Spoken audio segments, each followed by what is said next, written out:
The way is not in the sky, the way is in the heart. See how you love whatever keeps you from your journey. But the Tathagatas, they who have gone beyond, have conquered the world. They are free. The way is not in the sky, the way is in the heart. All things arise and pass away, but the awakened awake forever. The just. If you determine your course with force or speed, you miss the way of the law. Quietly consider what is right and what is wrong, receiving all opinions equally, without haste, wisely observe the law. Who is wise, the eloquent or the quiet man? Be quiet and loving and fearless. Or the mind talks, but the body knows. Gray hairs do not make a master. A man may grow old in vain. The true master lives in truth, in goodness and restraint, non-violence, moderation, and purity. Fine words or fine features cannot make a master out of a jealous and greedy man. Only when envy and selfishness are rooted out of him may he grow in beauty. A man may shave his head, but if he still lies and neglects his work, if he clings to desire and attachment, how can he follow the way? The true seeker subdues all waywardness. He has submitted his nature to quietness. He is a true seeker, not because he begs, but because he follows the lawful way, holding back nothing, holding to nothing. Beyond good and beyond evil, beyond the body and beyond the mind. Silence cannot make a master out of a fool, but he who weighs only purity in his scales, who sees the nature of the two worlds, he is a master. He harms no living thing. And yet, it is not good conduct that helps you upon the way, nor ritual, nor book learning, nor withdrawal into the self, nor deep meditation. None of these confers mastery or joy. O seeker, rely on nothing until you want nothing.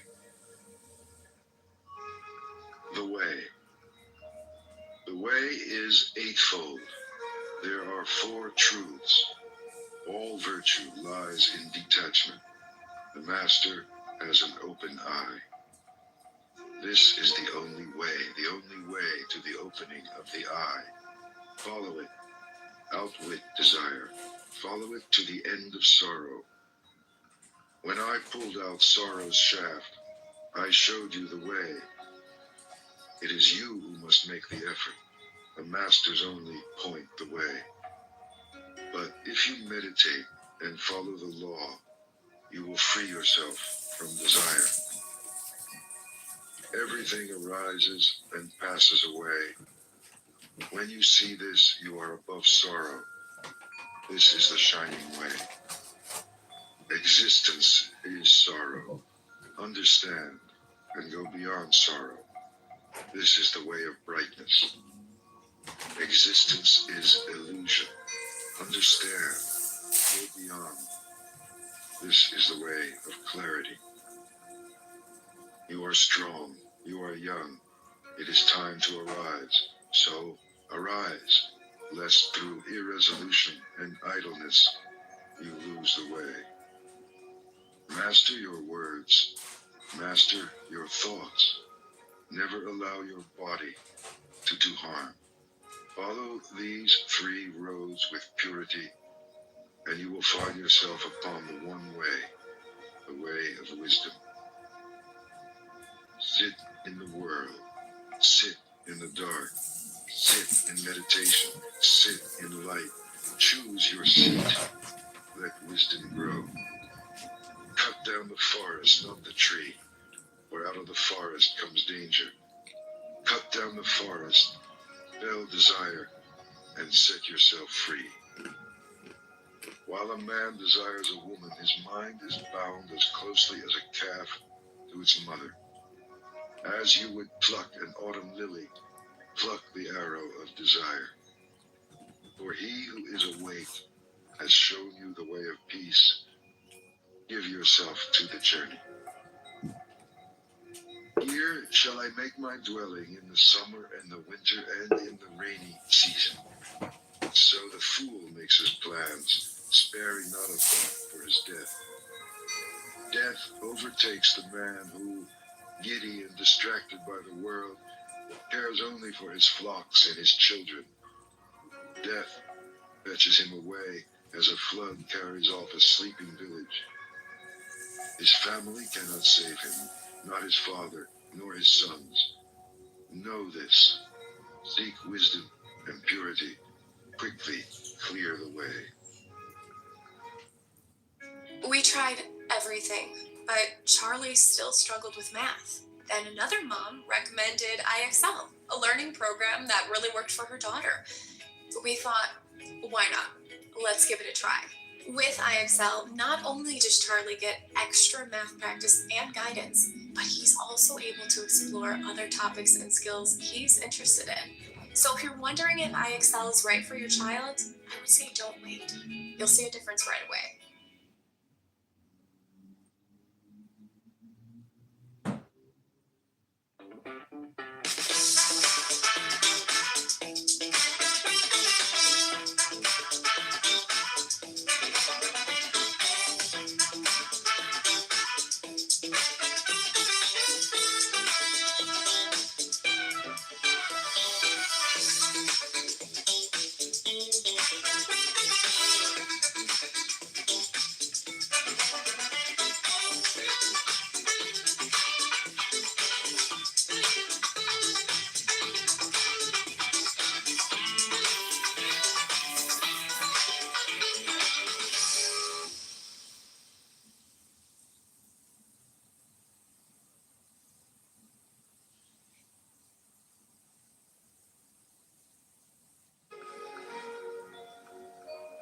Out of the forest, there is pleasure and there is bliss. Forgo the first to possess the second. If you are happy at the expense of another man's happiness, you are forever bound. You do not what you should. You do what you should not. You are reckless, and desire grows. But the master is wakeful. He watches his body. In all his actions, he discriminates, and he becomes pure. He is without blame, though once he may have murdered his mother and his father, 2 kings, a kingdom, and all its subjects. Though the kings were holy, and their subjects among the virtuous, yet is he blameless. The followers of the awakened awake, and day and night they watch and meditate upon their master. Forever wakeful, they mind the law. They know their brothers on the way. They understand the mystery of the body. They find joy in all beings. They delight in meditation. It is hard to live in the world and hard to live out of it. It is hard to be one among many. And for the wanderer, how long is the road wandering through many lives? Let him rest. Let him not suffer. Let him not fall into suffering. If he is a good man, a man of faith, honored and prosperous, wherever he goes, he is welcome. Like the Himalayas, good men shine from afar, but bad men move unseen like arrows in the night. Sit, rest, work, alone with yourself, never weary. On the edge of the forest, live joyfully, without desire. The dark.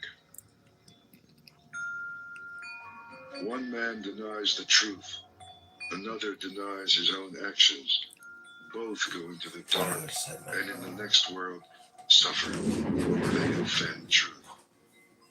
Wear the yellow robe, but if you are reckless, you will fall into darkness. If you are reckless, better to swallow molten iron than eat at the table of good folk. If you court another man's wife, you court trouble. Your sleep is broken, you lose your honor, you fall into darkness. You go against the law, you go into the dark, your pleasures end in fear, and the king's punishment is harsh. But as a blade of grass held awkwardly may cut your hand, so renunciation may lead you into the dark. Or if in your renunciation you are reckless and break your word, if your purpose wavers, you will not find light. Do what you have to do, resolutely, with all your heart. The traveler who hesitates only raises dust on the road. It is better to do nothing than to do what is wrong. For whatever you do to yourself. Like a border town well guarded, guard yourself within and without. Let not a single moment pass, lest you fall into darkness. Feel shame only where shame is due. Fear only what is fearful. See evil only in what is evil, lest you mistake the true way and fall into darkness. See what is. See what is not. Follow the true way. Rise. The elephant. I shall endure hard words as the elephant endures the shafts of battle. Or many people speak wildly. The tamed elephant goes to battle. The king rides him. The tamed man is the master. He can endure hard words in peace. Better than a mule or the fine horses of Sind or the mighty elephants of war is the man who has mastered himself. Not on their backs can he reach the untrodden country, but only on his own. The mighty elephant Danapalaka is wild when he is in rut, and when bound he will not eat, remembering the elephant grove. The fool is idle, he eats and he rolls in his sleep like a hog in a sty, and he has to live life over again. My own mind used to wander wherever pleasure or desire or lust led it, but now I have it tamed. I guide it as the keeper guides the wild elephant. Awake, be the witness of your thoughts. The elephant hauls himself from the mud. In the same way, drag yourself out of your sloth. If the traveler can find a virtuous and wise companion, let him go with him joyfully and overcome the dangers of the way. But if you cannot find friend or master to go with you, travel on alone, like a king who has given away his kingdom, like an elephant in the forest. Travel on alone, rather than with a fool for company. Do not carry with you your mistakes. Do not carry your cares. Travel on alone, like an elephant in the forest. To have friends in need is sweet, and to share happiness, and to have done something good before leaving this life is sweet, and to let go of sorrow. To be a mother is sweet, and a father. It is sweet to live arduously, and to master yourself. Oh, how sweet it is to enjoy life living in honesty and strength. And wisdom is sweet, and freedom. Desire. If you sleep, desire grows in you like a vine in the forest. Like a monkey in the forest, you jump from tree to tree, never finding the fruit. From life to life, never finding peace. If you are filled with desire, your sorrows swell like the grass after the rain. But if you subdue desire, Your sorrows fall from you like drops of water from a lotus flower. This is good counsel, and it is for everyone. As the grass is cleared for the fresh root, cut down desire, lest death after death crush you, as a river crushes the helpless reeds. For if the roots hold firm, a felled tree grows up again. If desires are not uprooted, sorrows grow again in you. 36 streams are rushing toward you, desire and pleasure and lust. Play in your imagination with them and they will sweep you away. Powerful streams, they flow everywhere. Strong vine, if you see it spring up, take care. Pull it out by the roots. Pleasures flow everywhere. You float upon them and are carried from life to life. Like a hunted hare you run, the pursuer of desire pursued, harried from life to life. O seeker, give up desire. Shake off your chains. You have come out of the hollow into the clearing. The clearing is empty. Why do you rush back into the hollow? Desire is a hollow, and people say, look, he was free, but now he gives up his freedom. It is not iron that imprisons you, nor rope, nor wood, but the pleasure you take in gold and jewels and sons and wives. Soft fetters, yet they hold you down. Can you snap them? There are those who can, who surrender the world, forsake desire, and follow the way. O slave of desire, float upon the stream. Little spider, stick to your web, or else abandon your sorrows for the way. Abandon yesterday, and tomorrow, and today. A fun and easy way to make cash. Sign up directly on the app. Choose your own hours. Get paid to deliver on your time. There are opportunities in over 7,000 cities. Keep 100% of your tips. Download the DoorDash driver app and get started today.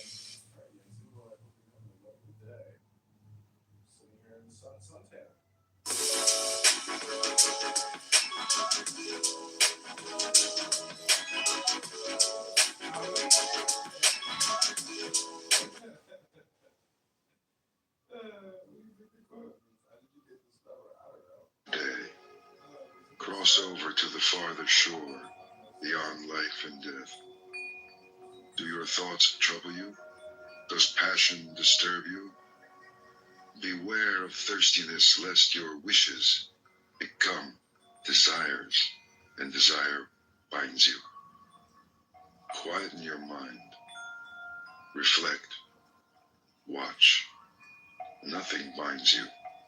You are free. You are strong. You have come to the end, free from passion and desire. You have stripped the thorns from the stem.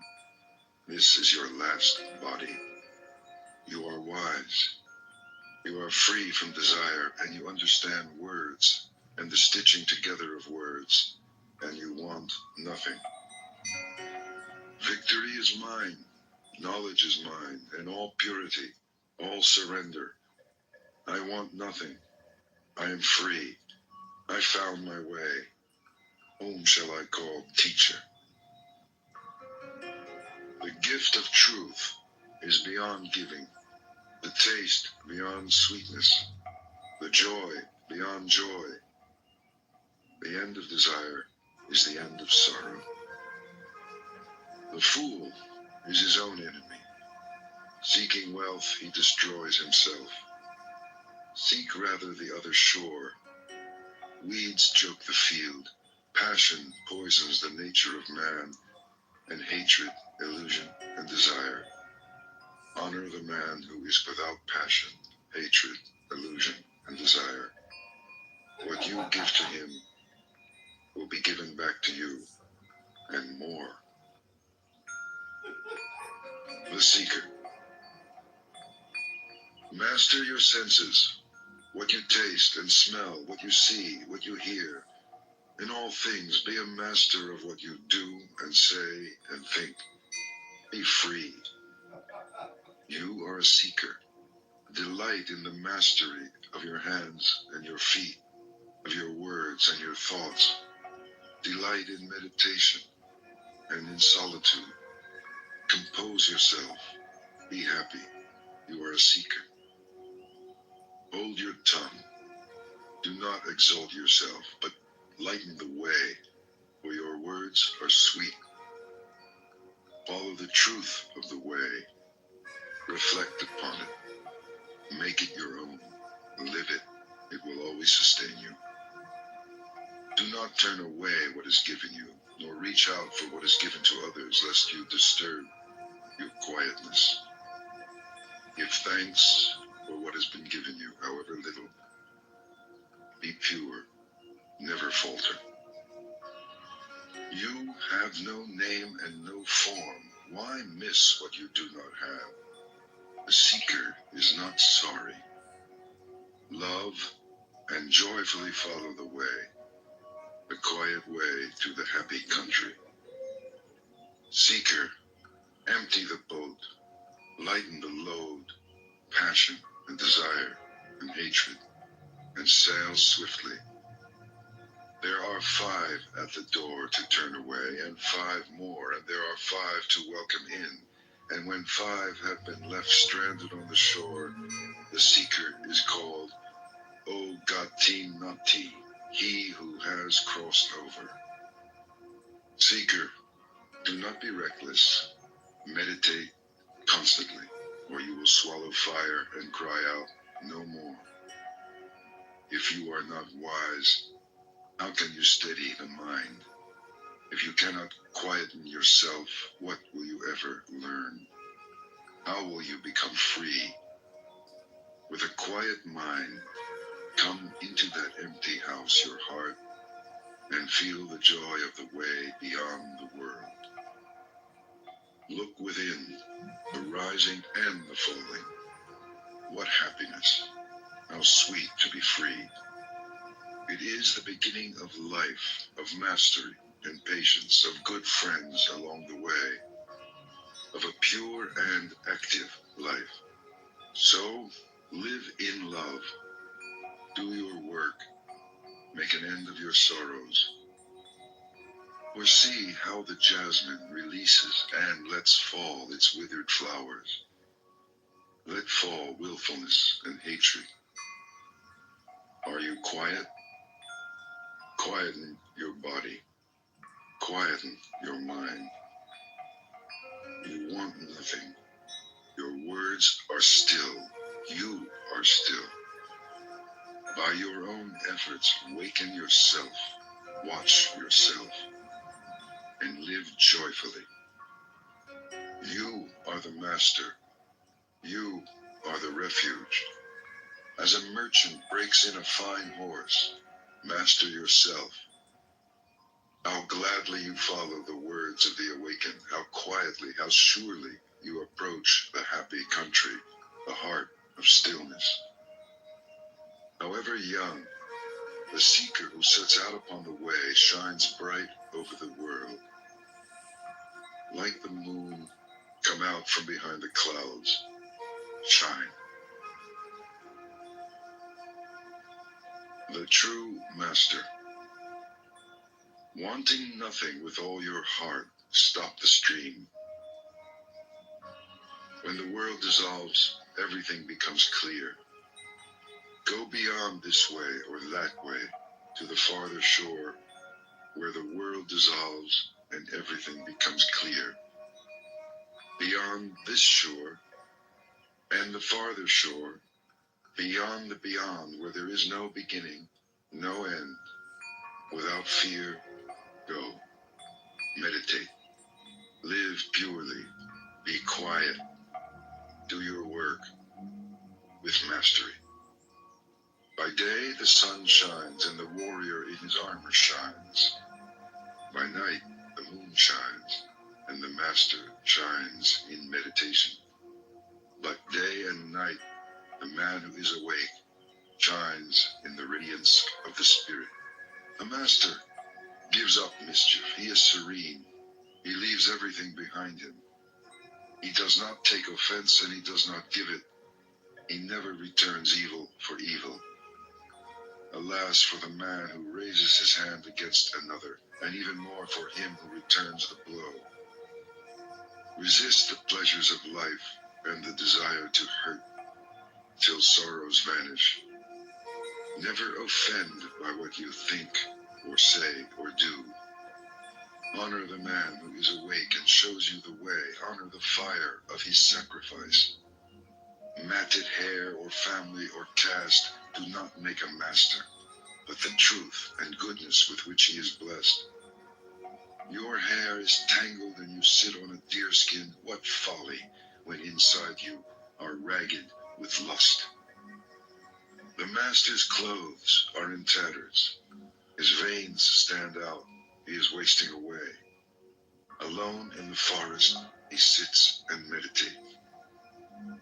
A man is not born to mastery. A master is never proud. He does not talk down to others. Owning nothing, he misses nothing. He is not afraid. He does not tremble. Nothing binds him.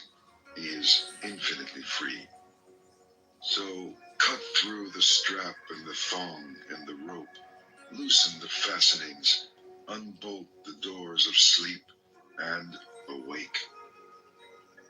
The master endures insults and ill treatment without reacting, for his spirit is an army. He is never angry. He keeps his promises. He never strays. He is determined. This body is my last, he says. Like water on the leaf of a lotus flower, or a mustard seed on the point of a needle, he does not cling, for he has reached the end of sorrow and has laid down his burden. He looks deeply into things and sees their nature. He discriminates and reaches the end of the way. He does not linger with those who have a home, nor with those who stray. Wanting nothing, he travels on alone. He hurts nothing. He never kills. He moves with love among the unloving, with peace and detachment among the hungry and querulous. Like a mustard seed from the point of a needle, hatred has fallen from him, and lust, hypocrisy, and pride. He offends no one, yet he speaks the truth. His words are clear, but never harsh. Whatever is not his, he refuses, good or bad, great or small. He wants nothing from this world, and nothing from the next. He is free. Desiring nothing, doubting nothing, beyond judgment and sorrow and the pleasure of the senses, he has moved beyond time. He is pure and free. How clear he is. He is the moon. He is serene. He shines. For he has traveled life after life the muddy and treacherous road of illusion. He does not tremble or grasp or hesitate. He has found peace. Calmly, he lets go of life, of home, and pleasure, and desire. Nothing of men can hold him. Nothing of the gods can hold him. Nothing in all creation can hold him. Desire has left him, never to return. Sorrow has left him, never to return. He is calm. In him the seed of renewing life has been consumed. He has conquered all the inner worlds. With dispassionate eye he sees everywhere the falling and the uprising. And with great gladness he knows that he has finished. He has woken from his sleep, and the way he has taken is hidden from men, even from spirits and gods, by virtue of his purity. In him there is no yesterday, no tomorrow, no today. Possessing nothing, wanting nothing, he is full of power. Fearless, wise, exalted, he has vanquished all things. He sees, by virtue of his purity. He has come to the end of the way, over the river of his many lives, his many deaths, beyond the sorrow of hell, beyond the great joy of heaven, by virtue of his purity. He has come to the end of the way. All that he had to do, he has done, and now he is won. An Afterword, written and read by Jacob Needleman. Buddhism was born in India. In its beginnings, it conceived of itself not as a new religion, but as a reconstitution of what is essential in the vastness of the Hindu tradition. Taken as a whole, the Hindu religion can be likened to an Olympian armed campaign, with great generals dispersed abroad, their huge armies and infinitely variegated weaponry converging upon the enemy, the ego, under some divinely conceived master strategy. Compared to this, Buddhism appears upon the Indian scene as a direct, hand-to-hand attack with no holds barred, striking instantly and mercilessly at the enemy's weakest point. By and large, Buddhism has retained this quality of one-pointed practicality, even amid the later flowering of a metaphysics and mythology which, in all of its aspects, rivals the entirety of Hinduism. Put succinctly, the Buddha, who is understood to have lived and taught in the 6th century BC, taught that the principal cause of all human suffering and desolation is the deeply ingrained belief that there is such a thing as a self or ego that persists through time and change. Everything else in Buddhism, its art, philosophy, rituals, and techniques, originated as tools for the destruction of man's illusion that he is a self. This doctrine of no self, or non-Atman, is, as it is said, the diamond which cuts through all errors and confusions of humanity. According to this teaching, everything in human nature is in flux, and a man is nothing but a serial bundle of sensations, thoughts, and feelings, one proceeding from another with nothing to hold them together either in life or death. And not only man, but all things in the universe are without self, without a fixed nature that abides from moment to moment. In the endless and rigorously determined chain of cause and effect that constitutes the universe, we human beings fail by fixing our interest or desire upon one or another phenomenal aggregate, either within ourself or external to ourself. Therein is the root of all our sorrow. What can liberate us is the deep and thorough understanding of all things, including the personality, as causally determined processes of becoming. Consciousness, meaning the totality of thought, feeling, perception, sensation, pleasure, and pain, is not a being, but a passion, not an activity, but only a sequence of reactions in which we, who have no power to be either as or when we will, are fatally involved. Individuality is motivated by and perpetuated by wanting, and the cause of all wanting is ignorance. For we ignore that the objects of our desire can never be possessed in any real sense of the word, ignore that even when we have got what we want, we still want to keep it, and are still in the state of desire. The ignorance meant is of things as they really are, and the consequent attribution of substantiality to what is merely phenomenal, the seeing of self in what is not self. At first glance, this doctrine of no self seems in direct opposition to the Hindu view. But If there is any general view with which the Buddhist doctrine conflicts, it is surely our own Western worldview, as embodied not only in the popular understanding of Judeo-Christian doctrine, but in the goals our whole civilization has set for itself. The religions of the West have imbued us with the idea of an individual eternal soul created by God, also in His way an individual, infinitely precious and irreducibly real.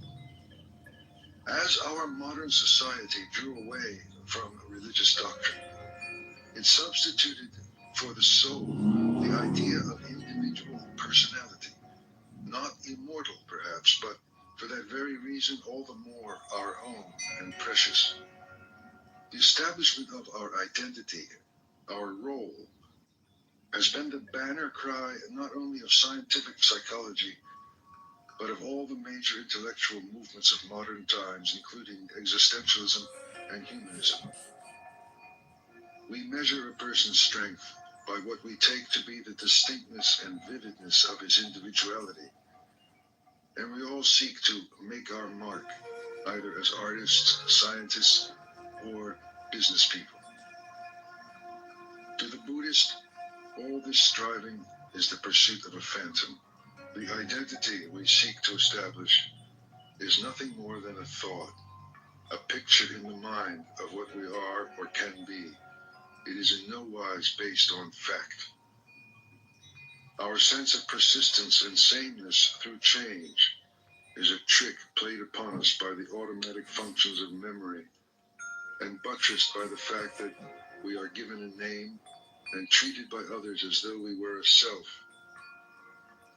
Indeed, our whole society is but a vast collection of sleepwalkers, each addressing the other and conceiving of himself within his own dream of selfhood.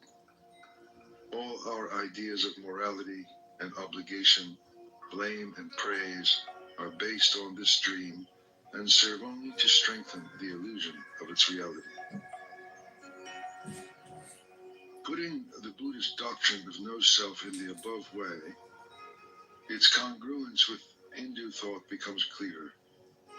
We might say that for the Hindu or Brahmanic religion, human ignorance is the ignorance of who we are, of our ultimate divinity, where for Buddhism, it is ignorance of what we are not. We are not this ego. It is in fact the cardinal trait of Buddhism that its teachings are in negative terms. Break down the illusion, the error, and the truth will appear by itself, for it is always there. It is only obscured and hidden by our ignorant beliefs about ourselves and the desires attached thereto.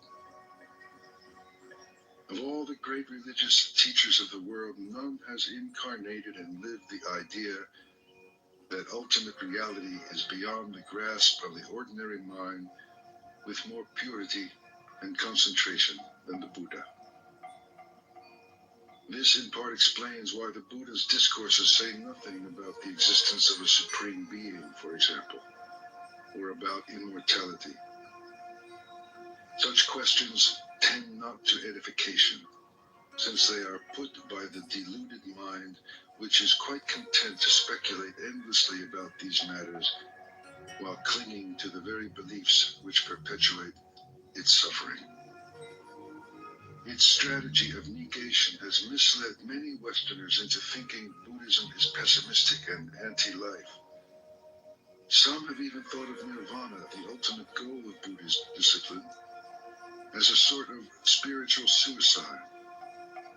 Nothing could be further from the truth, and in fact there is no religion which has a higher estimation of human possibility. It is only that it is not spoken of directly and positively. The exalted level of nirvana can be seen indirectly by attending to everything which the Buddhists say it is not. It is not love, consciousness, peace, freedom, happiness, or immortality in any sense that we understand. We are given no words for it. because we have no experience of it. And in the absence of a corresponding experience, names merely purchase further illusions. The Gospels, we may recall, also speak of the peace that passeth understanding. We come to the conclusion that just as the great mystics and saints of our own traditions could describe the supreme reality only by negation and analogy, so the Buddhist tells us of nirvana. Since, however, nirvana also designates the whole of reality, then we see why Buddhism also refuses to admit that our ordinary thinking and language can accurately be applied to anything that is real. Thus, reality is also named the void, or emptiness. A final note, especially important when we come to inquire if a genuine Buddhist way can take root on our own soil. Buddhist moral rules are never ends in themselves. It is essential to realize that ethical commandments in the Dhammapada are understood as necessary preliminaries to any greater spiritual development. What is especially valuable about the Dhammapada is that it shows us there is no real separation between true human morality and the process of inner development.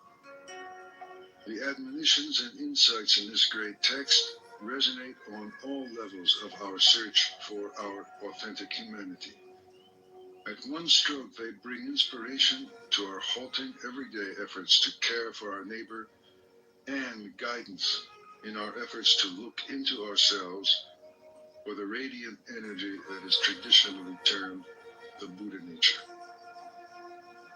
The Dhammapada presents itself as the actual sayings of Gautama Buddha and was originally compiled for the growing community of Buddhist monks.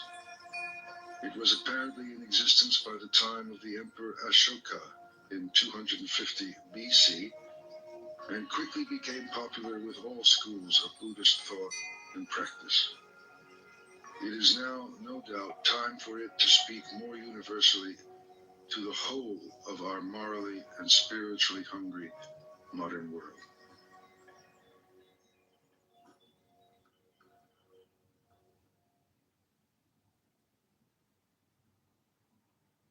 Does your dog hate bath time? You need to try this. This is our lick mat. We put some peanut butter on there. Look at how sad he is to get in the bath. He is sad, miserable dog. And then once he smells the peanut butter, he is completely fine. He doesn't even know he's getting wet. Got his back wet, and then you get the ears, get on top of the head, his chest and neck, and he doesn't care. And he gets a little treat at the end. We even use it to dry him off and to brush him after the bath. It's literally magic. Lick Mat's available now. Check them out.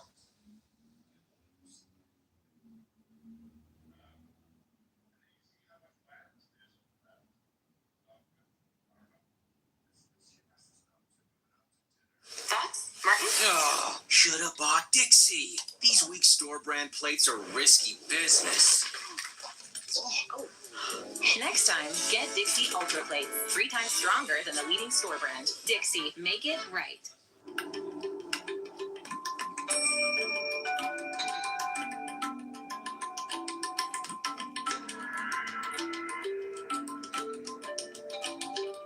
Welcome to Being in the Way, the Alan Watts podcast, and today we're going to listen to the second talk from the Japan tours, Religion of No Religion. And this was a talk that he gave at Mount Koyasan, and it's a wonderful exploration of Buddhism. And without further ado, here is Alan Watts from Religion of No Religion.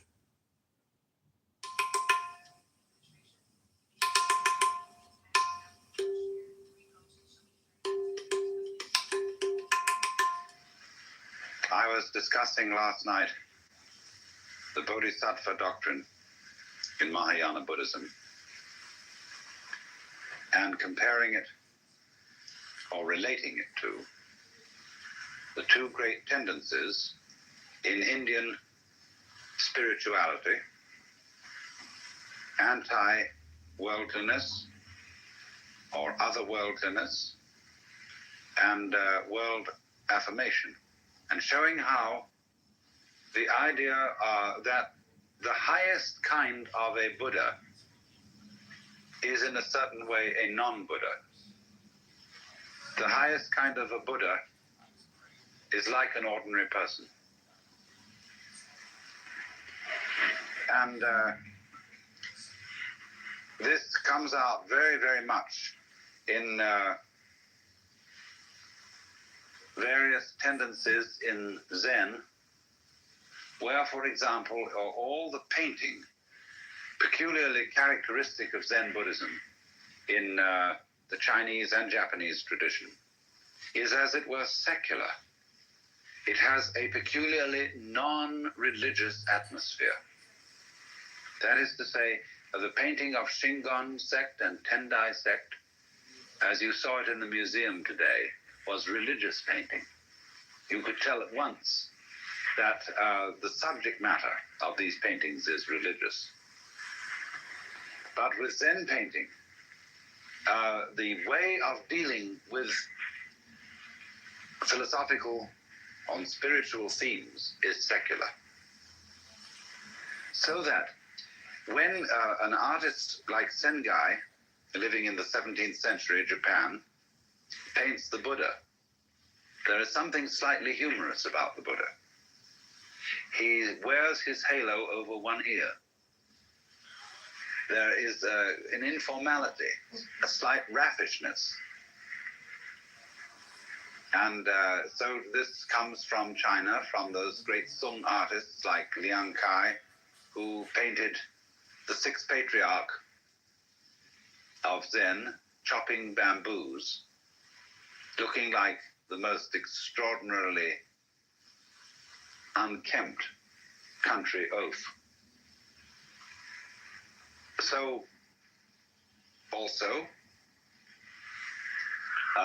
the greatest Zen painting has as its subject matter not really religious themes at all.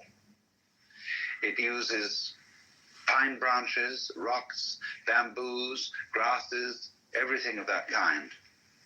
And you would never know that these things were icons. Likewise also in poetry, which we will go into more extensively in the future. The superb expression of Zen poetry is derived from the Chinese poet Hokoji, who says, wondrous action, supernatural power, drawing water, carrying fuel. Now, that poem is a little bit too religious for Zen taste. And so, preferable to that is Basho's famous poem, The Old Pond, a frog jumps in, plop. Plop is the only possible English translation for the Japanese mizu no otto, which means literally the water's sound. Plop. But that poem, you see, is a very high-style Zen poem because it has nothing in it about religion. There is a poem on the edge, which also was written by Basho, which says, when the lightning flashes, how admirable he who does not think life is fleeting. You see, the flash of a lightning is a Buddhist cliche for the transiency of the world. Your life goes by and it disappears as fast as a flash of lightning. That becomes a cliche. So, all religion, all religious comments about life eventually become cliches. And that's why religion always is falling apart and becoming a certain kind of going through the motions, a kind of imitation of attitudes, as if one would say, we've got a book called The Imitation of Christ. It's a terrible book. because everybody who imitates Christ is a kind of a fake Jesus. So in the same way, there's all kinds of imitation Buddhas, not just sitting on altars made of wood and gilded, but just sitting around in monasteries. So one might say then that the highest kind of religious or spiritual attainment has no way, a sign about it that it is religious or that it is spiritual. And so as a metaphor for this, there was used in Buddhism from the very beginning the idea of the tracks of birds in the sky. They don't leave any tracks. And so the way of the enlightened man is like the track of a bird in the sky. And as one poem, a Chinese poem says, entering the forest, he does not disturb a blade of grass. Entering the water, he does not make a ripple. In other words, there is no sign about him to indicate that he is self-consciously religious. And this goes too for the fact that his not having any religious sign is also not something contrived. It isn't like Protestant simplicity. You know, all those Catholics with their rituals and how dreadful and insincere that is. But the real reason, you know, why Protestants think Catholic ritual is insincere? You know, it's expensive. Protestantism started in the burgher cities of Europe, places like Freiburg, Hamburg, you know, and Geneva, because the merchant class, who were the foundation of the bourgeoisie, got annoyed because every time a saint's day came around, all their employees got a day off because it was a holy day and they had to attend mass. There were so many of these nuisance holy days, and all these contributions that were assessed by the church, buying your way out of purgatory and saying masses for the dead and so on and so forth, they found this not very economical. The priests were getting the money instead of the merchants. And so they decried as unbiblical and irreligious and wasteful all the finery of the Catholic religion and wanted something plain and simple. So it became, in course of time, a sign of being really religious, to avoid rituals and to avoid colorful clothing and splendor in churches and to be as ordinary as possible. But that is not yet the real religion of giving no sign of having a religion, because this simplicity and absence of ritual itself becomes a sign, a way of advertising how spiritual you are. So the completely bodhisattva type of person doesn't leave any track, either by being religious overtly or by being non-religious overtly. How will you be neither religious nor non-religious? See, that's the great test. How will you avoid that trap of being one or the other? It's like, are you a theist or are you an atheist? See, the theist is caught by God and the idea of God, the belief in God, but the atheist is equally caught. Because an atheist is very often an atheist because he cannot stand the idea that God is watching him all the time. That there is this constant all-seeing eye prying on your most private life. And that there's this, you know how when you're a child in school and you're writing something or doing arithmetic and the teacher walks around the class and looks over your shoulder. Nobody wants to be watched like that. Even someone who's good at writing or at arithmetic doesn't want somebody looking over their shoulder while they're doing it. It puts you off. It bugs you. So the idea of the Lord God, who is watching us all the time, who is judging everything that we do, puts people off and they can't stand it. So better be an atheist to get rid of teacher. So But the atheist, you see, the man who advertises his disbelief in God is a very pious person. Nobody believes in God like an atheist. There is no God, and I am his prophet. So then, the true bodhisattva state is very difficult to pin down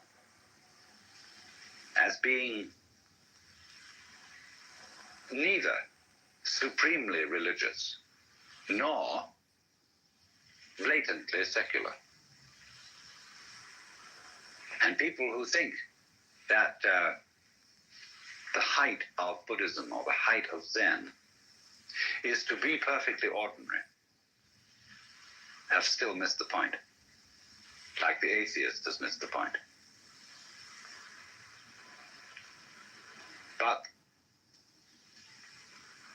for this reason, then, there is an element in the art, the painting, the poetry, etc., which has been inspired by this kind of Buddhism.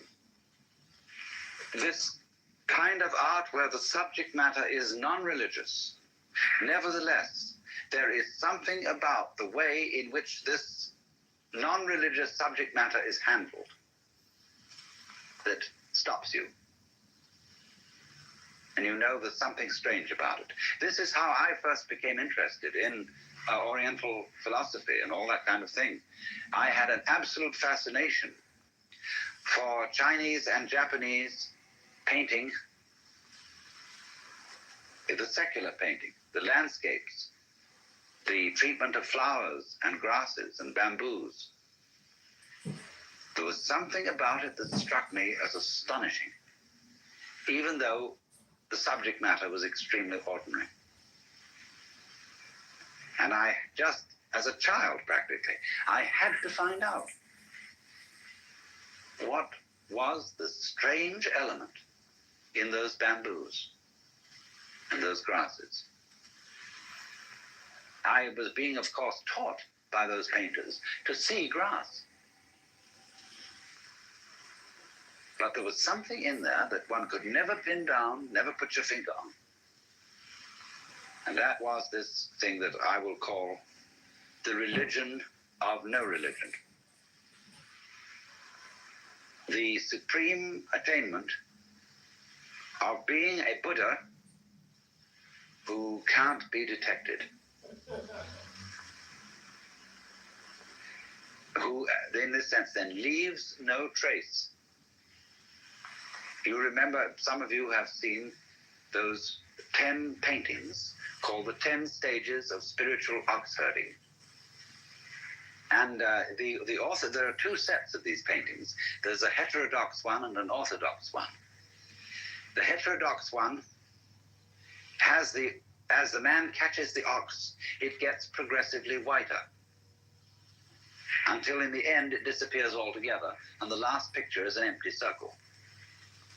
But the orthodox set of paintings, it doesn't end with the empty circle. That the empty circle arises 2 from the end, 3 from the end. It is followed by 2 others. After the man has attained the state of emptiness, the state, in other words, of complete iconoclasm, the state of no attachment to any spiritual or psychological or moral crutch, there are 2 more steps. One is called returning to the origin, which is represented by a tree beside a stream. And the final one called entering the city with hands hanging down. That means hands giving a handout, as it were, giving bounty. And it shows a picture of the fat Buddha, Putai, or in Japanese known as Hote, who has an enormous belly, big ears, who carries around a colossal bag. And what do you think this bag has in it? Trash. Wonderful trash. Everything that children love. Things that everybody else has thrown away and thought of as valueless. This bum collects. and gives it away to children. And so it says here that he goes on his way without following the steps of the ancient sages. His door is closed. That's the door of his house. And no glimpses of his interior life are to be seen.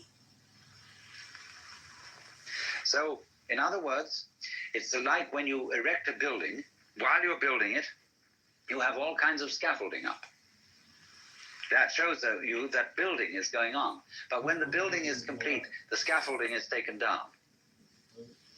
To open a door, as they say in Zen, you may need to pick up a brick to knock at the door.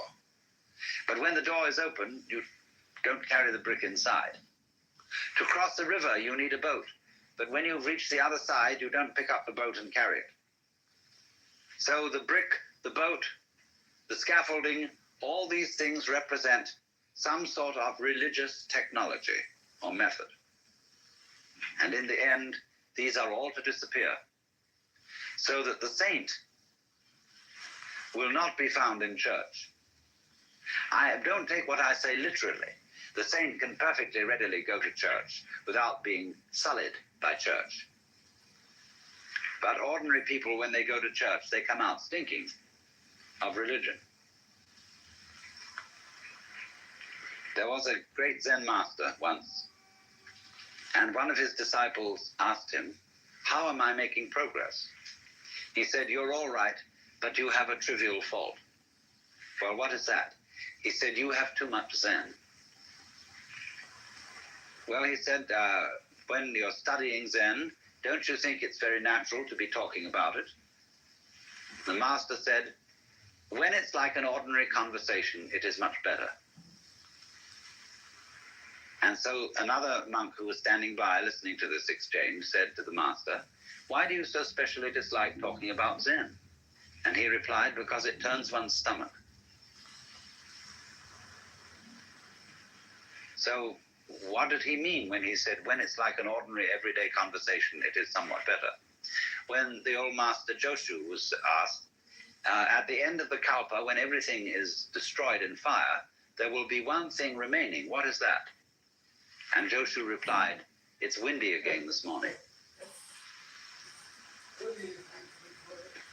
So in Zen, when you're asked a question about religion, you reply in terms of the secular. When you're asked about something secular, you reply in terms of religion. So what is the eternal nature of the self? It's windy again this morning. "Please pass me a knife." The master hands him the knife with the blade first. He says, "Please give me the other end." What would you do with the other end? See, here the disciple starts out with the ordinary. "Please pass me the knife." And suddenly he finds himself involved in a metaphysical problem. But if he starts out with the metaphysical, he's going to get involved with the knife. So now, to go deeply into the religion of non-religion, we have to understand what you might call the final ultimate attainment of Mahayana Buddhist philosophy. And this is contained in a school of thought which is called in Chinese Hua Yan and in Japanese Kegon. Kegon is the intellectual foundation for Zen. And there was a great Chinese master by the name of Shumitz, who was simultaneously a Zen master and the fifth patriarch of the Huayan sect. Hua, it means flower. Yan, garland. The garland of flowers. And it's all based on a Sanskrit sutra called Avatamsaka. This is called simply in Japanese, Kegon-kyo, a very big sutra. And The subject matter of this sutra are what are called the four Dharma worlds. And I must explain what these four worlds are so that you get the point. First of all, there is a level of being which we will call Ji. The word Ji, which is Japanese way of pronouncing the Chinese Chi, is the world of things and events. What you might call the common sense world, the everyday world that our senses normally record.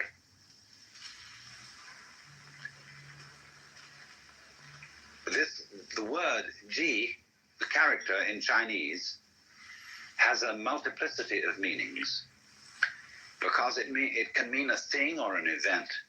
It can also mean business, an affair, not in a love affair, but something in the way the French say les affaires, for business.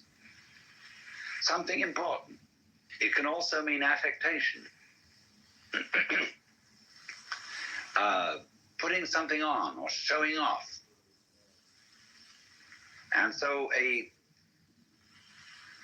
person who is a master in Zen is called Buji, which means no business, no affectation, nothing special. The poem says, on Mount Lu there is misty rain, and the river Jiang is at high tide. When you have not been there, your heart is filled with longing. But when you have been there and come back, it was nothing special. Misty rain on Mount Lu, River Jiang at high tide. But this nothing special is not a way of putting something down. Do you see that? I could say, well, it was nothing special. It didn't really amount to anything. That's one way of saying it was very ordinary. But Buji, just as it doesn't mean it was very ordinary, in the same way that the person who has no religion is really the most religious. Do you see? He's not just a common, ignorant moron. He looks like one, but he isn't. And you have to know what he knows in order to see that he isn't and to recognize him for what he is. So nothing special, Buji. It doesn't stand out. It doesn't, as we would say it doesn't stick out like a sore thumb. So the world of Ji then means generally the world of particulars, the world of multiplicity, the world we ordinarily feel we're involved in. So that's the first world. The second world is called the world of Ri. Now, Ri, in Chinese, Li, is, as I explained to you when we were discussing the idea of the law of nature, the character means the markings in jade, or the grain in wood, or the fiber in muscle. But in the Huayan philosophy, the word Ri means the universal, underlying all particulars, the one underlying all multiplicity. The unitive principle as distinct from Ji, which is the differentiation principle. So, as it were, it's like this. When you see into the nature of this world, you start from Ji. You start from noticing all the particular things and being baffled by their multiplicity and dealing with the multiplicity of things. But as you go into this, you discover, as you understand things, what do you mean when you understand things? It means you become aware of their relationships to each other, and eventually you see the unity behind them. And it is as if the multiplicity of the world dissolved into unity. And so here you encounter a problem. I can see the world as a unity, I can see the world as a multiplicity. But how the devil am I going to put the two visions together? If I'm to be a practical success in business, in family life, and so on, I have to observe the world of particulars.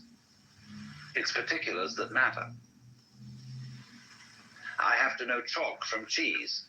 But if I become a saint, a monk, or a hermit, then or even perhaps a poet or an artist, I will forget about the practical matters and contemplate the unity, the secret meaning underlying all events.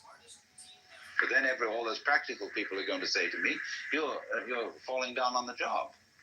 You've escaped from life, because they feel that the world of particulars is the real world. But the other guy says, no, your particulars are not real. You make a success of things, yes, but it's completely temporary. You think you're an important person, that you're really contributing to human life. But actually, your success in doing this sort of thing lasts for a few years, and then you fall apart like everybody else does. Where's your success now? When you're dead, what happened to the millions of dollars you made? Where are you? They're all gone. So that isn't real from the standpoint of the person who concentrates on the unity. So then, to perfect our understanding, we have to go to the third of these worlds, which is called Ri Ji Mu Ge. Now, that means between Ri, the unity, and Ji, the particulars, Mu, there is no, Ge, block. That means the world of the universal and the world of particulars are not incompatible. Let's take two very different things and see how they can be united. Take shape and color. Never in a million years can you, with a black pencil that can draw shapes, make red.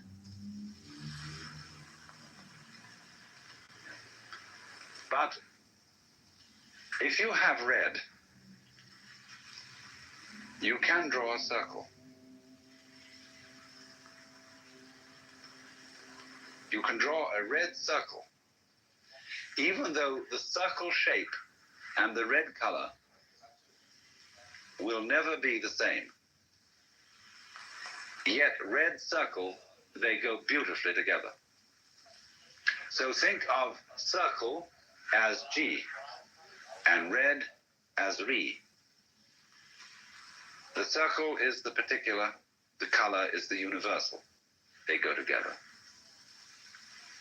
So then we might say the properly rounded out person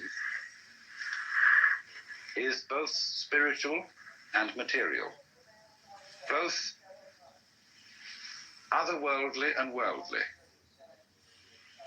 This is the supreme attainment of a human being, to be both. Don't get one-sided. A person who is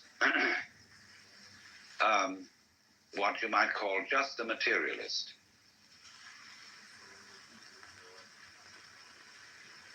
ends up by being very boring.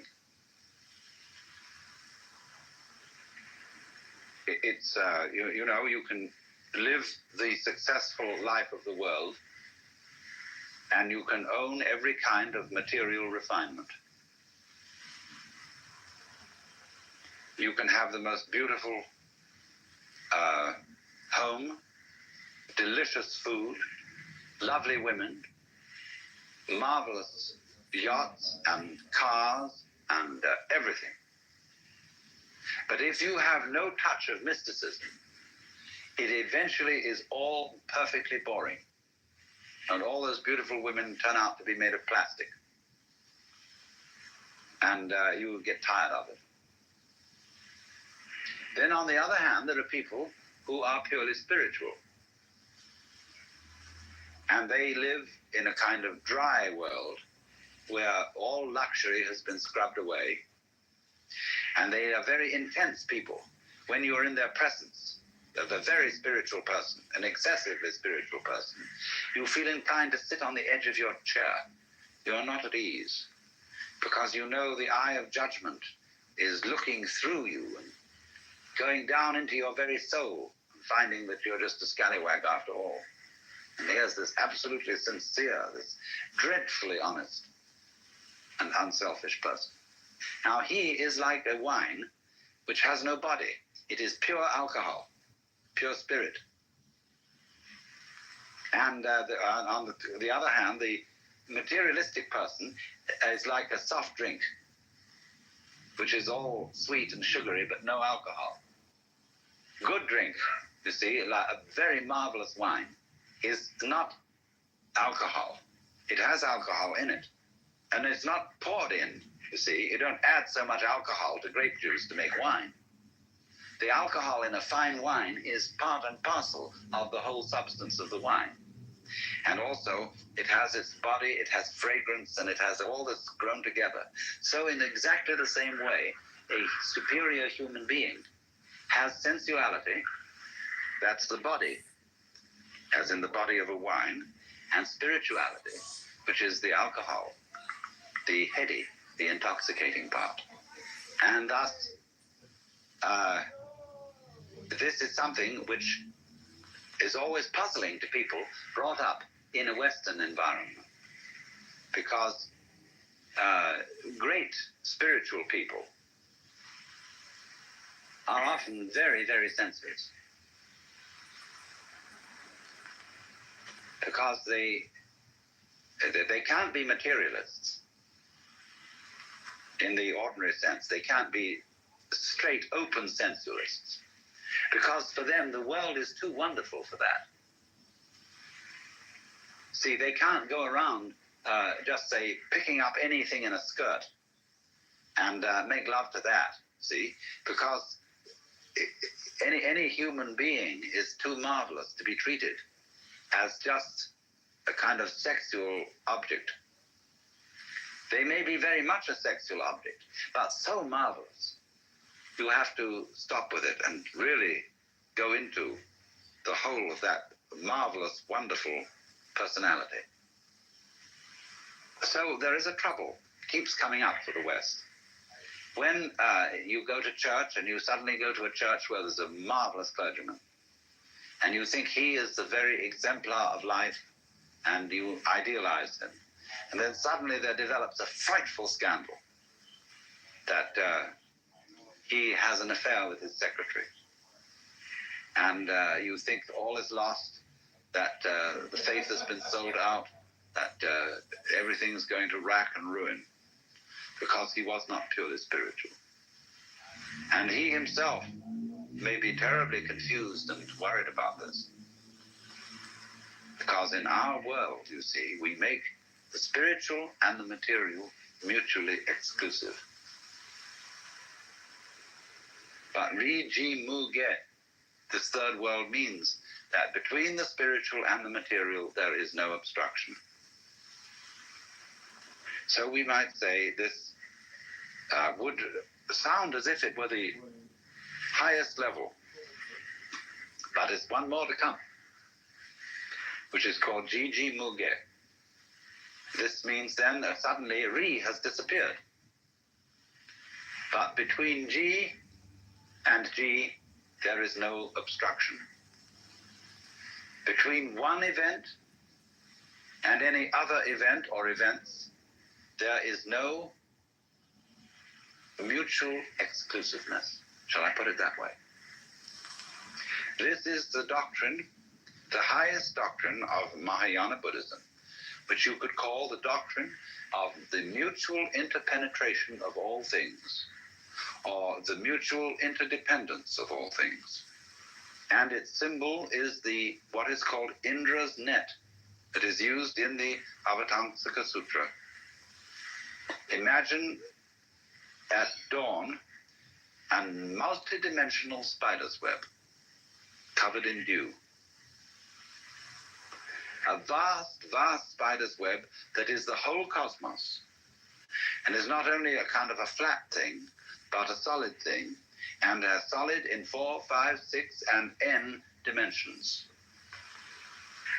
covered with jewels of dew, all of which have rainbow coloring. And every drop of dew contains in it the reflection of every other drop of dew.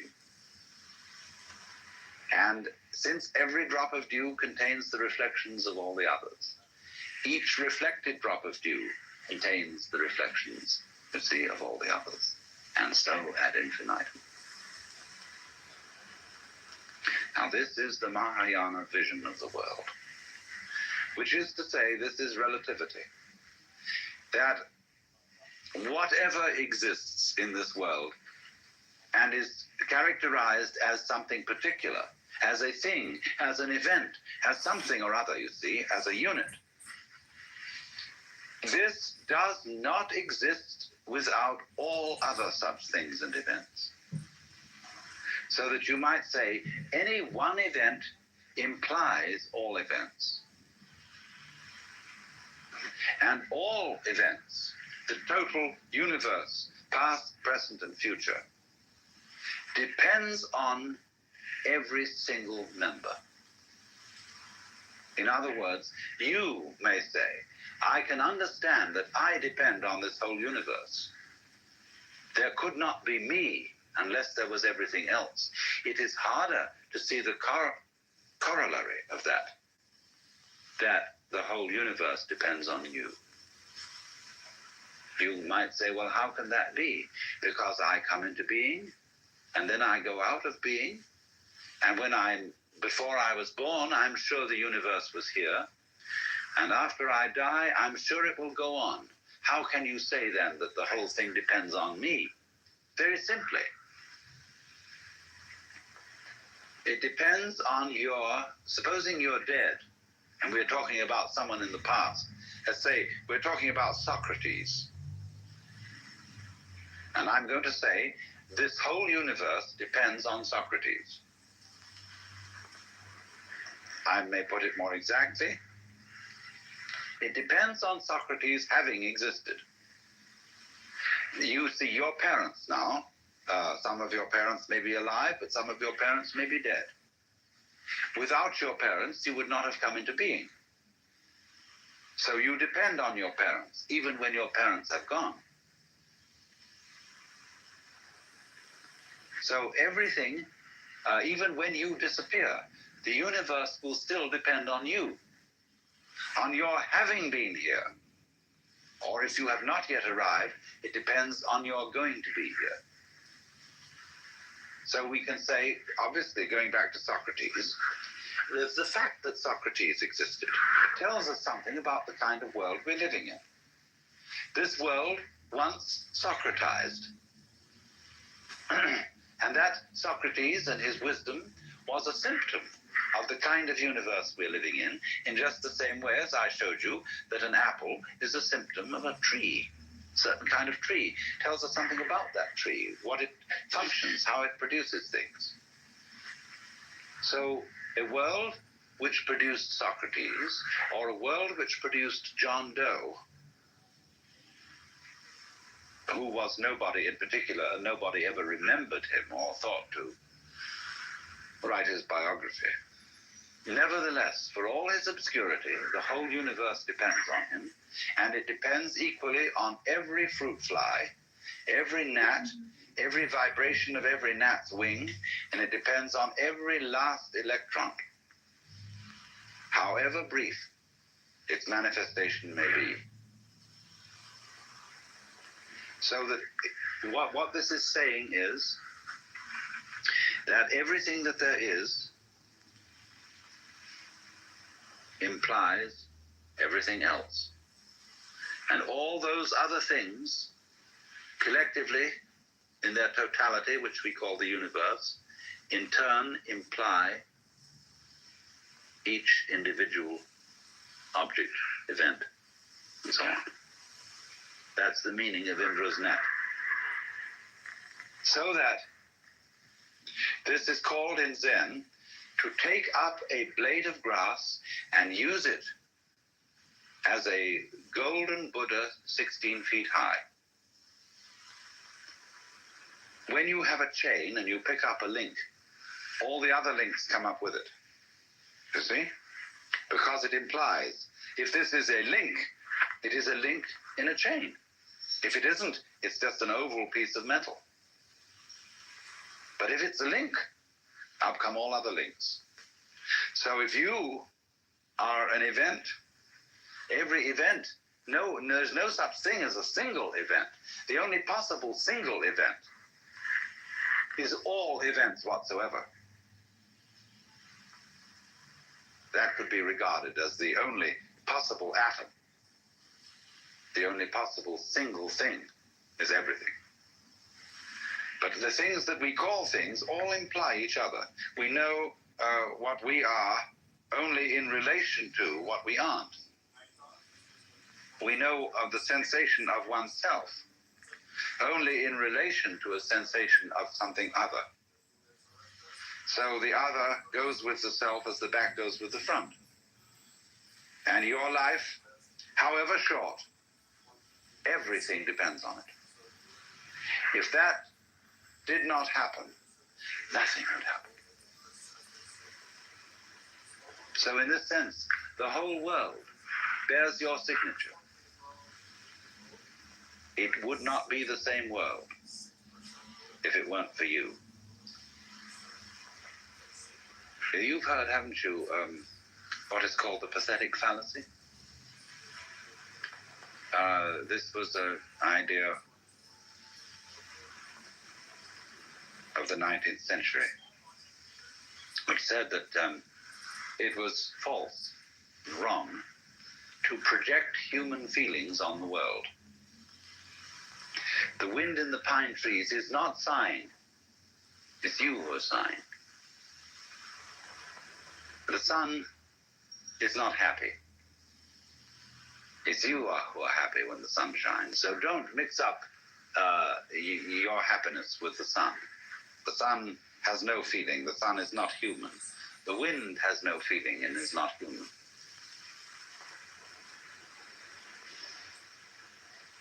The poet says, the moon doth with delight look round her when the heavens are bare.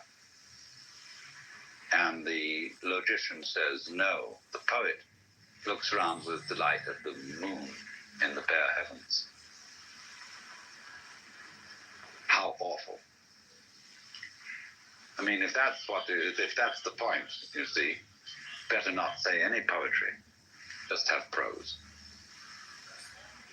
But actually the moon does look round with delight when the poet looks round with delight, because the world of which one symptom is the moon is the same world of which another symptom is the poet.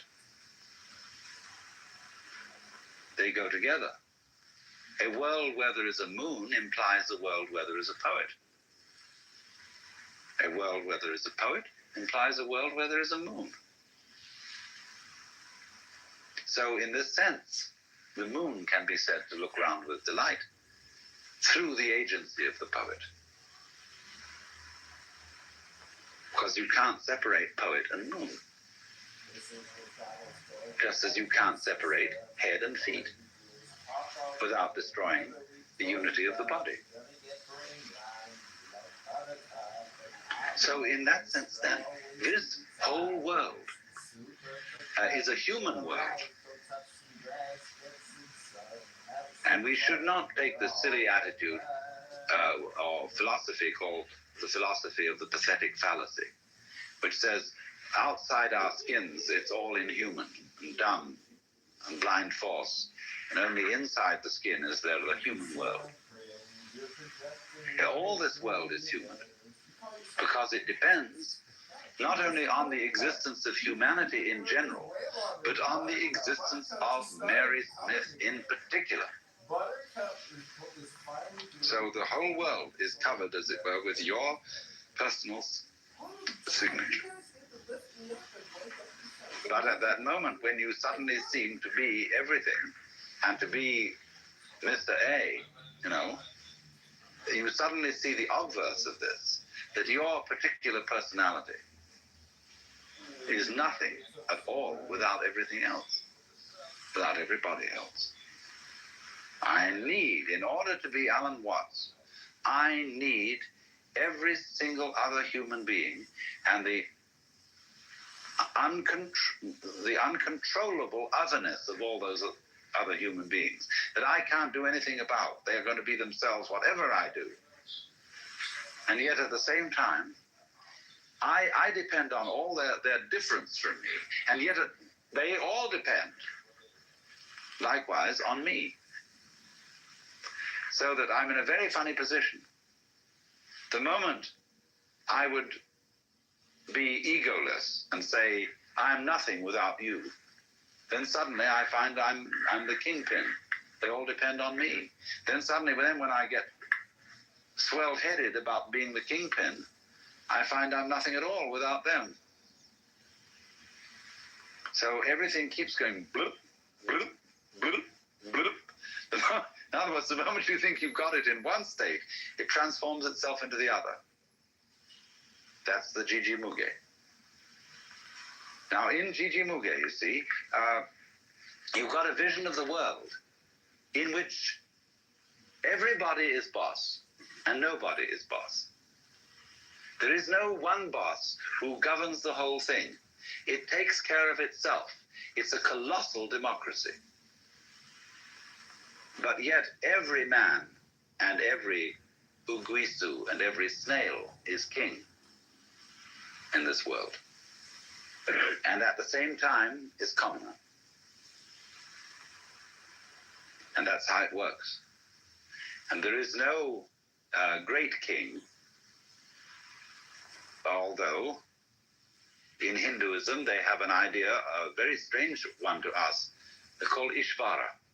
Ishvara means the supreme personal God, the top being in the Deva world.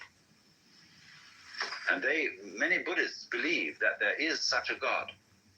There is a ruler of the universe, but he is lower than a Buddha. Because in the course of the endless cycles, Ishvara will dissolve into nothing. All gods, all angels are within the round of being. It's a very curious idea to our minds. And therefore, although Buddhists believe in God in that sense, they don't take it importantly. There are no shrines in Buddhism to Ishvara. So then, it is through Gigi Muge, this idea of the mutual interpenetration and interdependence of all things, that we have the philosophical basis for Zen as a practical, non-intellectual way of life. Because of the realization that the most ordinary event, the charcoal brazier, the mat, soup for dinner, sneezing, washing your hands, going to the bathroom, everything, all these so-called events, separate events, imply the universe. So this is why Zen people will use the ordinary event to demonstrate the cosmic and the metaphysical. Only they don't rationalize it that way. To see infinity in a grain of sand and eternity in an hour is still Riji Muge and not Gigi Muge. Gigi Muge is when you offer somebody the grain of sand, for God's sake, stop thinking about eternity. Here's just the grain of sand. There is no difference between the grain of sand and eternity. So you don't have to think about eternity as something implied by the grain of sand. The grain of sand is eternity. So in the same way exactly, our sitting here at this moment is not something different from nirvana. We are nirvana as sitting here exactly like this, you see. So you don't have to say any philosophical comment on the grain of sand or on our sitting here. That's called legs on a snake or a beard on a eunuch. to put legs on a snake, you see, and you embarrass the snake in its motion. And a eunuch doesn't need a beard. We would say in our idiom, don't gild the lily. Or Zen would say, don't put frost on top of snow. So all what you might call specifically religious activity is legs on a snake. Eventually, this is going to be eliminated, just as eventually we hope that government will be eliminated and will become unnecessary, because every individual will be self-governing and therefore relate properly to his brother, and the state will vanish. So too, at the same time, the church will vanish. And that's why in the book of Revelation, in the New Testament, it is said that in heaven there is no temple, because the whole place is the temple. So when we achieve the fulfillment of Buddhism, there is no Buddha, no temple, no gong, no bell, because the whole world is the sound of the bell. And the image of Buddha is everything you can look at. So a Zen master was asked, mountains and hills, are they not all forms of the body of Buddha? The master replied, yes, they are, but it's a pity to say so. You've been listening to Alan Watts with The Religion of No Religion. This podcast was co-produced with the Ram Dass Be Here Now podcast network, and our theme music is by Zakir Hussain, courtesy of Moment Records. For further information about the Japan Tour series, visit alanwatts.org, and there you'll find all 8 talks. And today's was The Religion of No Religion.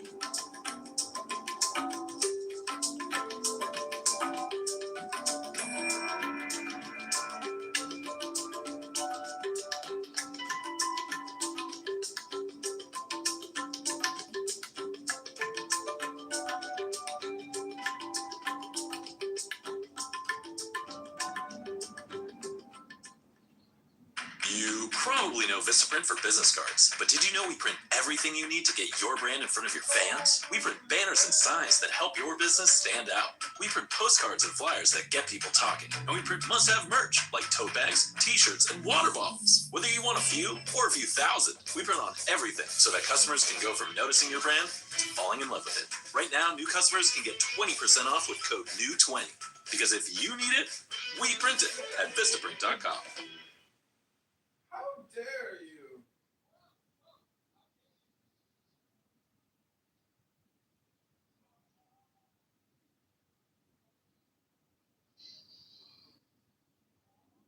Is this a Down syndrome sufferers coping room? What's happening here?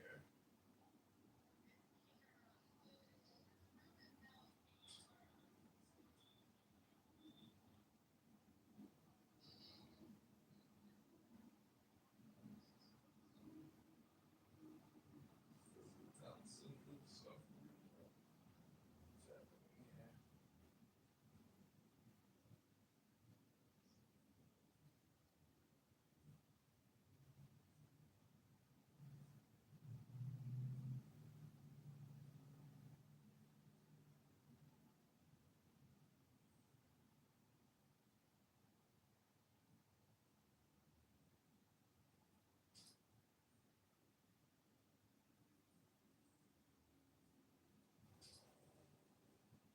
happening here?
setting up its like moves. This one of the moves are so good. So just have to send it.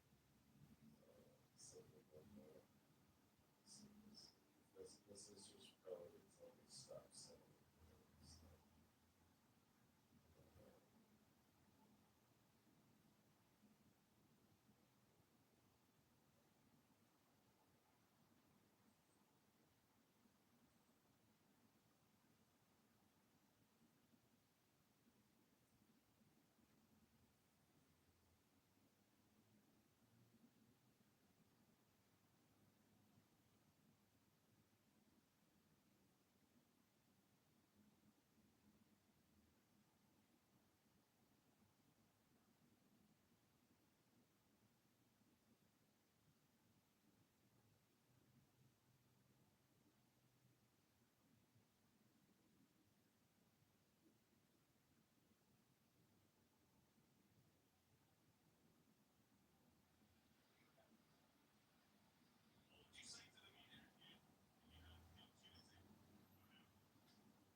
Melissa, it's John. I'm sitting here in my living room relaxing, sitting in the sun. Sorry. Yeah. Just give me a call back if you have a schedule or grab that by you. I know if other meetings are open on Saturday nights, but you're having a great day. Look forward to talking soon.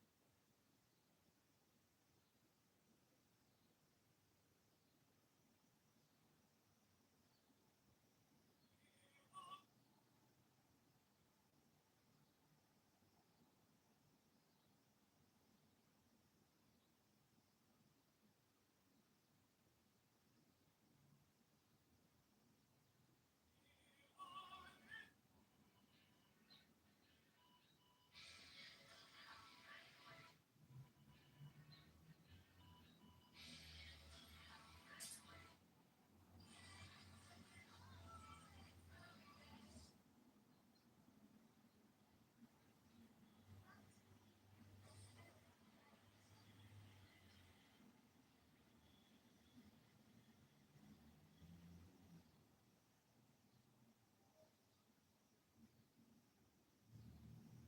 Those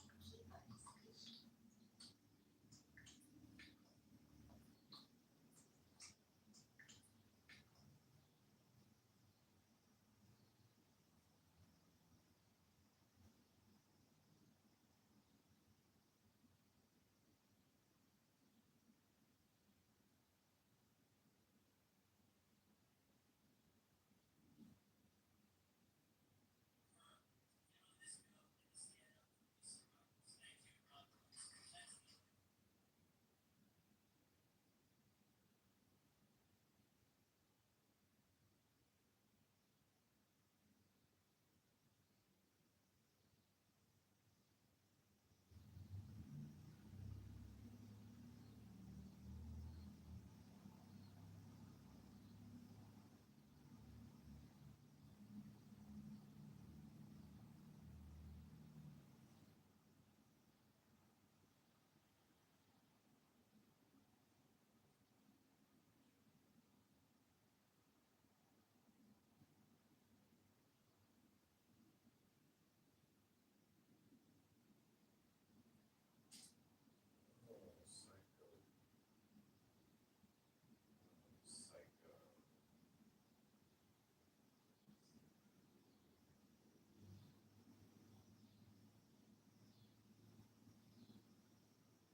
Fire.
Tell you. If people are sitting in that room and basically co-signing what's being said in Amir's room, you're either terrorist sympathizing or you're part of the. You become part of the problem. Yeah, but that doesn't. Acts of violence. So. No, I'm not. We're not doing any acts of violence on here talking about politics, are we? Surely. And that's where, and respectfully, I could say when I think that room is actually more dangerous than a terrorist organization. It's like a recruitment camp, and it radicalizes people. In my personal opinion, right? Yeah, and BB, to your point, in Alorno's first formulation, he actually said terrorist or terrorist sympathizer.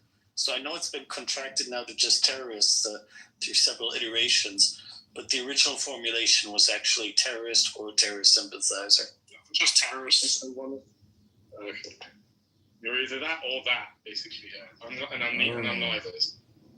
I'm trying for... Here, Teddy, my good friend, my brother. What happened so. on October 7th, sir? Tell the room.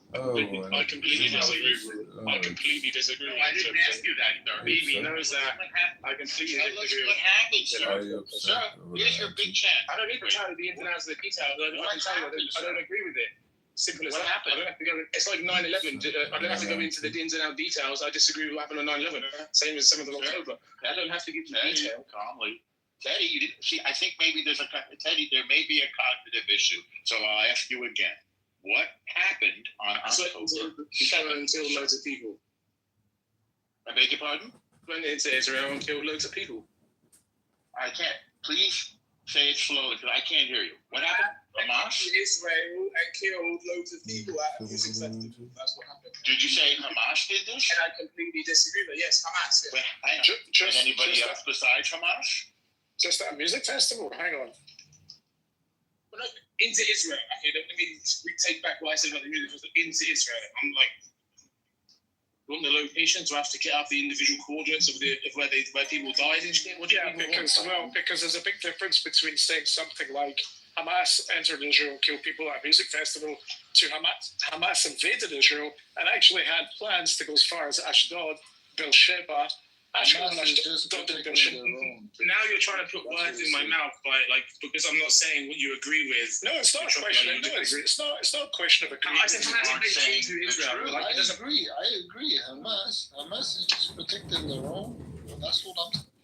Malik Liechtenstein. That's what I'm saying. Like me personally, as an English.